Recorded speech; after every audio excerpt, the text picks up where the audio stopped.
I had a couple of questions. One disagreement with the Orthodox Church. How does the Orthodox Church view pedophilia? Obviously, it's wrong. Okay. I read an article by the Union of Orthodox Journalists with a Rokor priest being found out for pedophilia. Are we called to forgive these monsters? As Jesus says. Well, forgiveness means that you, in an interior disposition, don't harbor hatred and resentment. It does not mean that you become a doormat and you get walked all over, because people who are found out for those types of things should be and are usually defrocked, and then they should have, whatever the legal consequences are. So forgiveness does not mean like, oh, we forgive you, so you're not temporally accountable for your crimes. So, sorry, I missed the first part. What does forgiveness mean exactly? It means that you have an interior disposition of not harboring hatred and resentment, but it doesn't mean you're a doormat, like where you just let people continue to do whatever because you've, quote, forgiven them, right? Okay. Forgive me. How do you do that? Because I have a particular hatred for these people. Well, I mean, you realize that everyone is a sinner at one level. So on what basis do we, even if somebody does something very heinous, um, I mean, they are accountable for their actions, but like Jesus says you have to forgive people. So you got to pray to get rid of the hatred in your heart. I find this to be a very difficult thing to do. Well, yeah, there are. I mean, there's a lot of people I don't like, and on the internet for various reasons, people that make death threats and people that do all kinds of stuff. But I have to. That doesn't mean be a doormat, though. Like, I don't let those people into my life. I don't let them near my wife. I don't let them come, hang out or anything like that. So I have boundaries, but at the same time, in my heart, I have to say, they made a terrible mistake. They did a heinous action. But, Jesus says, if they ask for forgiveness and show the fruits of repentance, then you have to forgive 70 times 7. Well, the other thing with that is, like, we can forgive them, but their victim still lives with that terror forever. Like, it's a physical thing that they live with. And I just don't see how forgiveness helps the victim. But forgiveness does not mean, oh, you're absolved of all temporal consequences, because again, there still is temporal justice. So, for example, let's say someone murders, a relative of mine, right? And I obviously am going to be tempted to have hatred in my heart. But if I forgive that person, it doesn't mean that I can't still say you still deserve the justice of the law, which is you still deserve capital punishment. And I mean by the courts. So, in other words, it's not unloving to be for capital punishment for these heinous crimes. So that's the justice. Even though in my heart I have to still say, I forgive this person. Okay. Thank you for answering my first question.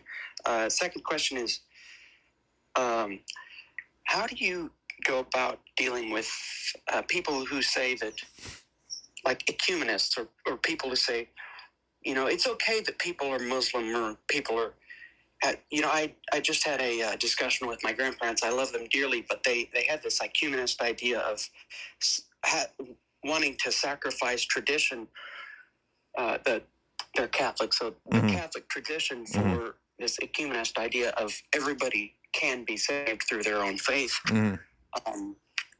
I was trying to illustrate that you cannot sacrifice on the tradition of the church, and the tradition of the church is the only way.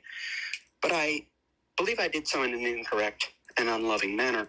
How would I go about correcting this? Or how well, first of all, in the future? I would not argue with my grandparents. Don't precept grandma. It's not going to work. Even if grandma's got bad ideas, you're never going to precept and convince grandma of, the right traditions. I would just say love them and hope for the best for them. And, eventually maybe they will ask you questions. Never argue with your family members. I always tell you guys this. Don't debate your family members. if they ask you a question, give them a humble, sensible response. Don't preach up grandma. Don't preach up your mom. It's a bad idea. The only way that you're ever going to convince family members is when they see you change and you become a responsible adult. The only time my parents started actually listening to my ideas or things that I thought about this and that was when I was able to pay my bills and run a house, run a job, run my own business, all that kind of stuff, write a book. After that, then they realized, okay, he's getting along in the world. Because before that time, especially if you're living at home, your parents are not going to listen to any of your ideas. They don't care. They change your poopy diapers, dude. They're not interested in how you're going to fix the world. You got to fix yourself, and then they will start listening to what you say. Also, remember this: as you get older and as your parents get older, they will require you for their survival and sustenance. You're going to take care of your parents as they get older. We're taking care of my dad right now. We're dealing with him. He is now in bad health. So we're having to deal with that. Well, guess what? My dad is a lot nicer and humbler than he used to be now that he requires our assistance. And he's a lot more open to hearing things than he used to be. So wait until the future time, right? And as you get older, then you can say, Dad, we're taking care of you. You're going to live in the guest house out back. Or Meemaw, you're living with us. We'd like for you to come to church with us. If you know, then you're going to invite grandma to church, right? But until that time, don't worry about it. Don't argue with them.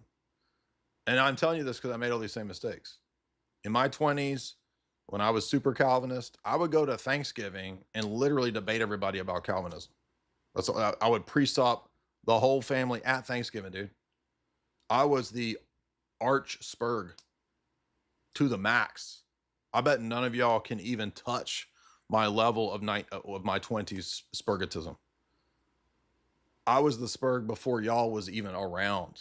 Y'all was in diapers when I was a super theology Spurg, and I was absolutely insufferable. I mean, a lot of y'all think I'm insufferable now. Imagine me 10 times worse in my 20s, dude. And then I got older and I realized, what am I doing trying to pre-sub my family? And I live at home in my 20s. They don't care, dude. Don't even worry about it. And yes, every church will have these scandals and horrible things happen. Every jurisdiction will have them. Obviously, many of them jurisdictions and sects and groups have them way worse than Orthodox, but there's still going to be Skittles priests, creeper priests. I don't think there's near as many in the Orthodox world as anywhere else, but it's still going to exist because people are still people anywhere you go. There's going to be Orthodox scandals. There's going to be Orthodox bishops and priests that steal money, launder money, go to gay bathhouses. That's never going to stop until the end of the world. But guess what? That's going to be everywhere. So you're not going to go to the perfect Protestant Donatist church where everybody's saints. You're not going to find the holy Roman Catholic convent of the Sedevacantist order of Spurgs on Mount Carmel where everybody's perfect. Because when you go there, you're going to find out the it's a lesbian convent. I mean, you're never going to get away from this stuff.